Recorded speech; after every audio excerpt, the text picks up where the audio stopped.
Hello and வணக்கம். இன்றைக்கி நம்ம சீஸ்னல் ஃப்ரூட்டான மாம்பழத்தை வச்சு தான் ஒரு கிரேவி ரெடி பண்ண போகிறோம்.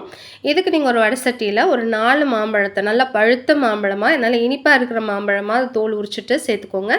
இது கூடவே 1 ஸ்பூன் அளவுக்கு சர்க்கரை, 1/4 ஸ்பூன் அளவுக்கு உப்பு, 2 பச்சை மிளகாய் கீறினது, 1 ஸ்பூன் மிளகாய்த்தூள், 1/4 ஸ்பூன் காஷ்மீரி மிளகாய்த்தூள், தண்ணி 1 சொம்பு, இதெல்லாம் சேர்த்து நல்லா வேக வச்சுடுங்க. இது ஒரு 10 நிமிஷம் நல்லா வெந்துட்டுருக்கட்டும். இது கூட ஒரு கைப்பிடி அளவுக்கு கருவேப்பிலையும் சேர்த்து வேக வச்சுருங்க. நெக்ஸ்ட் இதுக்கான மசாலா 1 ஸ்பூன் அளவுக்கு சீரகம், 1/4 ஸ்பூன் அளவுக்கு மிளகு, 6 சின்ன வெங்காயம், 2 பச்சை மிளகாய், ஒரு 1/4 ஸ்பூன் அளவுக்கு மஞ்சத்தூள், ஒரு 4-10 தேங்காய் துருவினது. இது எல்லாம் ஒரு ஃபைன் பேஸ்ட்டாக மிக்சியில் அரைச்சி எடுத்துக்கோங்க. இப்போ இது எல்லாம் சேர்த்து இந்த மாங்காய்க்குள்ளே ஊற்றிட்டு நல்லா அதோட பச்சை வாசனை போகிற வரைக்கும் நல்லா வேக வச்சிடலாம். அதுக்கப்புறம் ஸ்டவ் ஆஃப் பண்ணிவிடுங்க.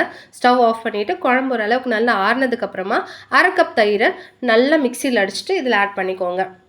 நெக்ஸ்ட் இதுக்கான தாளிப்பு கொடுத்தோம்னா, ஒரு வடை சட்டி சூடானதுக்கப்புறமா எண்ணெய், கடுகு, காஞ்ச மிளகாய், கருவேப்பிலை இதெல்லாம் சேர்த்து பொரிச்சதுக்கப்புறமா இதையை இந்த கிரேவியில் ஊற்றி ஒரு மிக்ஸ் பண்ணிக்கலாம்.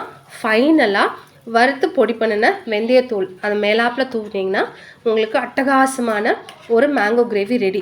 ஏன் அதில் வெந்தயம் சேர்க்குறோன்னா உடம்போட சூடு தணிக்கிறதுக்காக தான். மாம்பழம் யூஸ்வலாக சூடுன்னு சொல்லுவாங்களே, அதை தணிக்கிறதுக்காக தான். இதை அப்படியே சுட சுட சாப்பாட்டில் அந்த மாங்காயை பிச்சு அந்த சாப்பாட்டில் பிசைஞ்சு சாப்பிட்டிங்கன்னா அதோட டேஸ்ட் கும்தாவாக இருக்கும்.